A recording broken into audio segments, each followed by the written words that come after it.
Who were you before you were everything to everyone else? Hmm. You've been avoiding the answer, but today we're going to find it. Stay with me.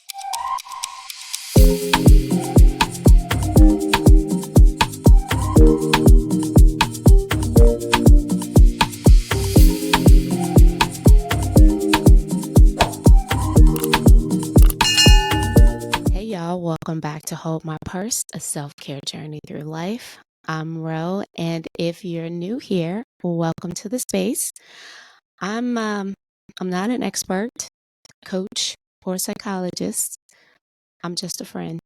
The friend who wants to see you love and value yourself above anyone else, unapologetically. I want to see you put yourself first every time. Now, real quick, let me explain what Hold My Purse is all about. I had a friend ask me, they were like, why did you name your podcast Hold My Purse? And I was like, when you're about to handle something serious, you hand your purse to someone you trust because your purse carries all of your essentials, your wallet, your keys, your ID, the things that you can't move through life without. Well, I believe self-care is that purse. It holds your peace, your energy, your boundaries, your joy. And when you neglect it, you're walking through life without your essentials. So, when you come here to this space, it's me saying, sis, let me hold your purse while you handle you, while you show up for yourself fully stocked and fully loved. All right, so the last time we talked about radical self-love, and today we're going to go a little click deeper. We're going to peel back yet another layer. Today's episode is called Mirror Talk, the truths you've been avoiding. And I don't mean surface level shit, like I need to drink more water. No. We're talking about those truths you keep quiet at 2 a.m. when it's just you, your reflection, and the weight of what you've been running from. We're about to get real intimate, y'all. Not with anyone else, but with yourself. So grab your wine, your coffee, your tea, and let's walk through this together. All right, so let me just start with a little truth of my own. There was a time in my life where I was performing, but not on stage, but in life. I was Rhonda, the responsible one, the fixer, the one who always had it together. And I played that role so well. The strong friend, the loyal partner, the dependable one. But late at night, when it was just me and my reflection in the bathroom mirror, that smile would quickly just fade away. Beyond my eyes, I could hear almost like a whisper. But what about me? Who's showing up for me? And the answer? It wasn't anyone else. It had to be me. And the hard truth was, I honestly wasn't showing up for myself. And I mean, it's really a humbling situation when you realize you've abandoned yourself to be everything for everyone else. For many of us, it's survival. Avoiding your reflection can be a trauma response, especially for Black women, women of color, caregivers.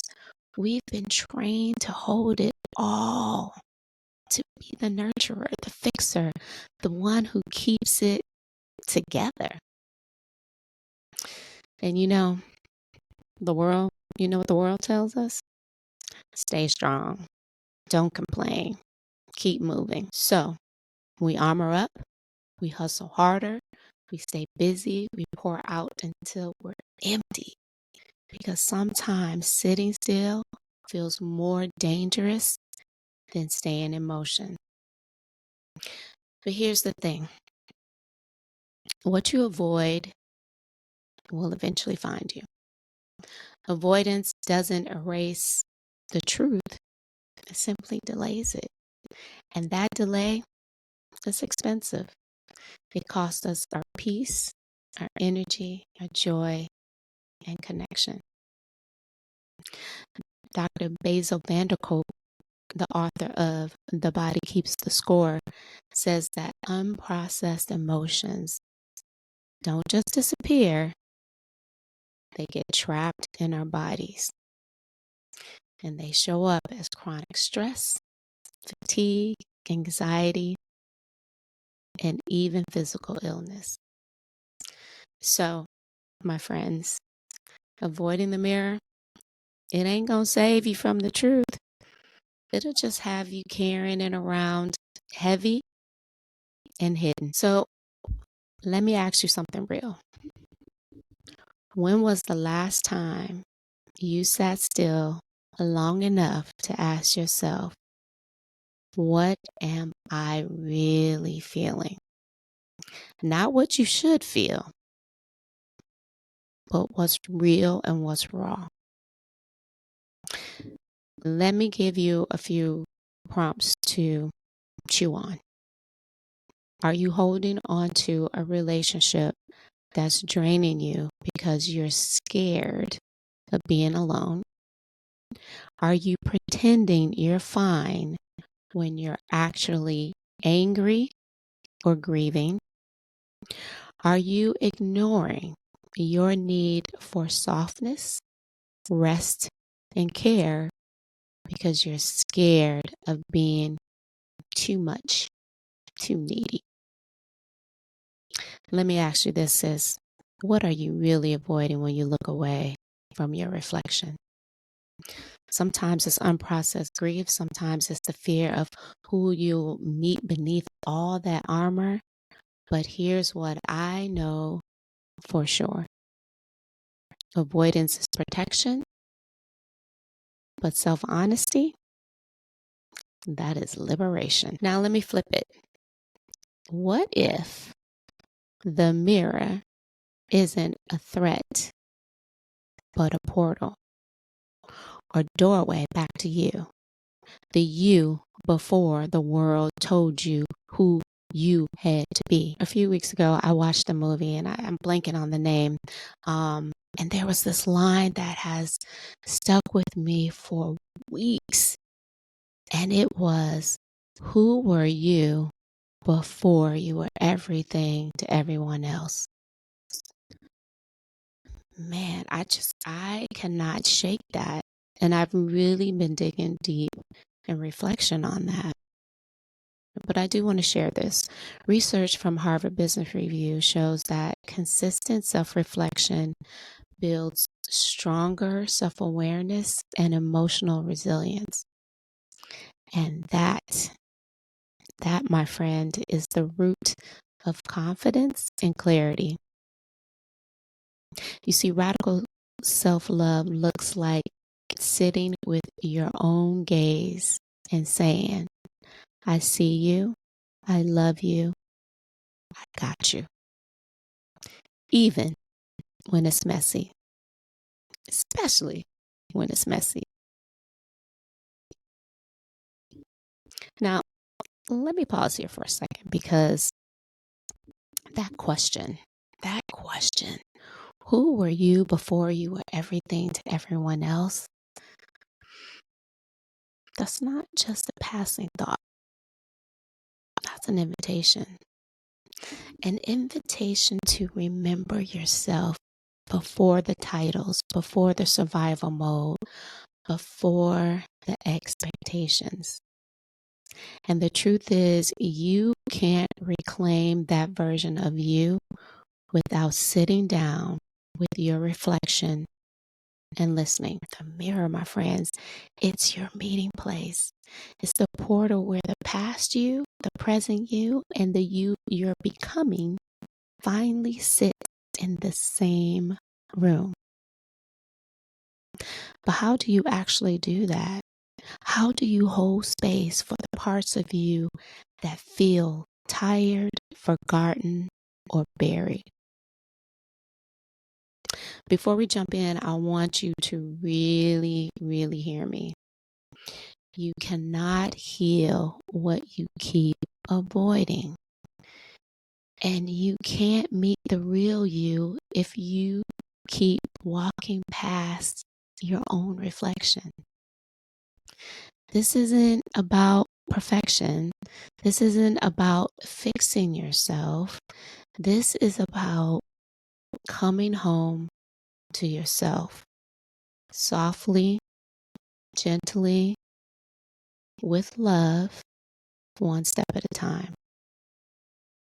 I get it, sis. It might feel uncomfortable at first, but trust me, this is where the magic happens. The mirror becomes more than glass. It becomes your portal, your witness, your inner truth teller. So, if you're ready, if you're really ready to stop running and start listening, let's do this together. Let's walk through your ritual, your return to you. Got a few steps for you. Step 1, find stillness. Create space for quiet.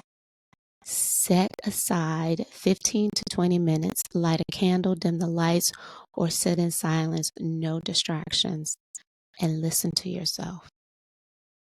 Step 2, eye to eye. Literally, look yourself in the mirror, or if that feels too intense, close your eyes and visualize yourself.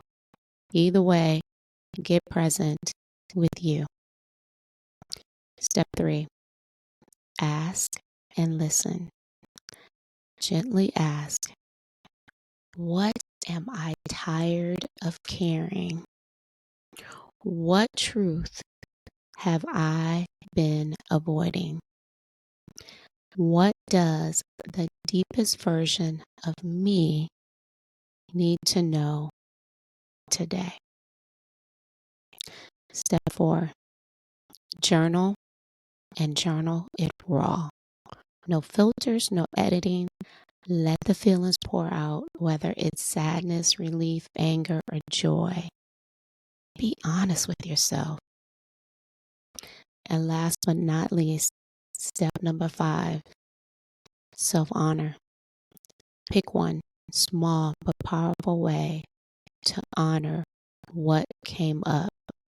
It could be resting, having a boundary setting conversation, or simply giving yourself permission to slow down. You see, this isn't just a one-time ritual.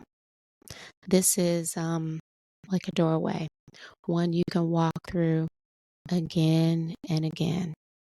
And every time you show up for yourself, every time you sit in that quiet space and you choose to be honest with you, you strengthen the muscle of self-devotion. But self-care doesn't stop at reflection. It asks for action. It asks for integration. So here's where I challenge you to take this a step further. Because knowing your truth is one thing, but living it, that's where the healing really happens. All right, so here's some soul work for you. Do the mirror talk ritual this week. Email or DM me your reflections. I love to hear what came up for you. And with your permission, I might share some anonymously on the next episode because we're in this together. Anchor this mantra into your week. Okay, here it is. I choose to see myself fully, and I choose to love what I see.